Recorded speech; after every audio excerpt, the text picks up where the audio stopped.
Coming up on 5 Minute News. US to lift curb on asylum as border crossings spike. Florida judge halts mask mandate for US travel. And Russian offensive in eastern Ukraine begins. It's Tuesday, April 19. I'm Anthony Davis. The number of migrants attempting to cross the US-Mexico border is at the highest level for 2 decades as the US prepares for even larger numbers with the expected lifting of a pandemic-era order that turned away asylum seekers.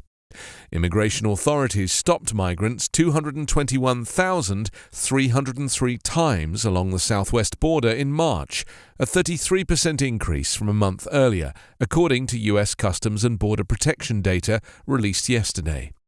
A backlog of people waiting outside the country to seek asylum, as well as dire economic and political conditions in much of Latin America and the Caribbean, is partially responsible for the increase in migrants. Administration critics blame Biden, arguing his administration moves to roll back Trump-era policies that has encouraged people to come to America. The number of illegal crossings, or those outside official ports of entry, totaled 209,906 in March, surpassing the previous high of Biden's presidency of 200,658, set in July.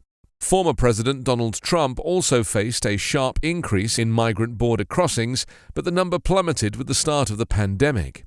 In March 2020, the previous administration invoked Title 42, a little-used public health authority, to quickly expel nearly anyone encountered along the southwest border. Human rights groups and other migrant advocates say the US has a legal obligation to permit people to seek asylum and have called for the lifting of the public health order. The rapid expulsions under Title 42 are a significant component of the recent increases. Migrants are turned back without any legal consequences, and many simply try to cross again and are therefore counted more than once in the total. A federal judge in Florida struck down the national mask mandate covering airlines and other public transportation on Monday, and the Biden administration said the rule would not be enforced while federal agencies decide how to respond to the judge's order. The ruling appeared to free operators to make their own decisions about mask requirements, with several airlines announcing they would drop mandates, but New York City's public transit system planning to keep one in place.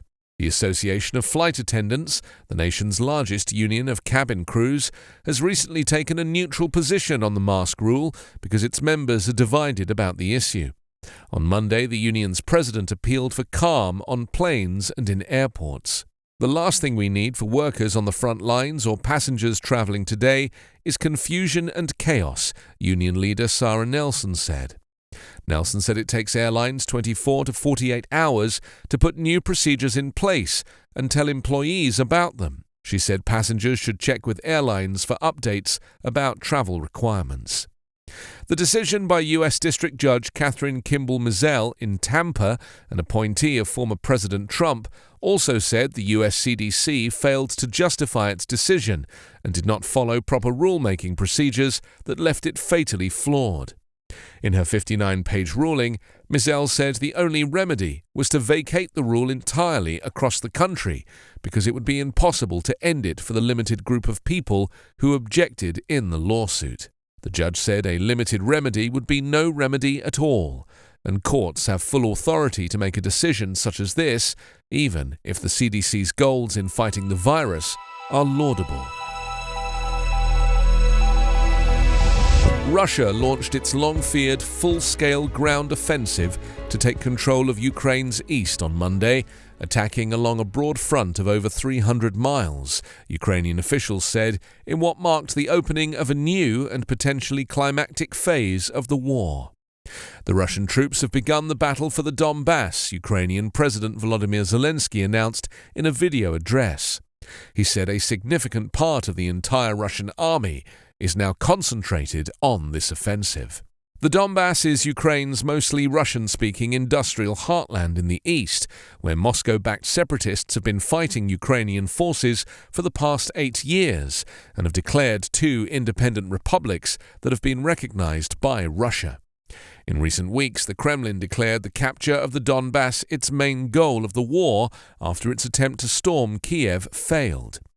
After withdrawing from the capital, Russia began regrouping and reinforcing its ground troops in the east for an all-out offensive.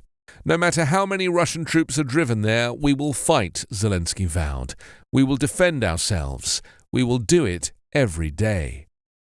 The offensive got underway after Russia bombarded the western city of Lviv and a multitude of other targets across Ukraine, in what appeared to be an intensified bid to grind down the country's defences.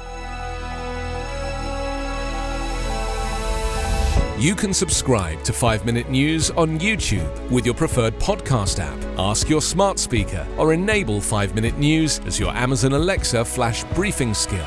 Subscribe, rate and review online at 5minute.news. 5-Minute News is an Evergreen podcast covering politics, inequality, health and climate, delivering independent, unbiased and essential world news daily.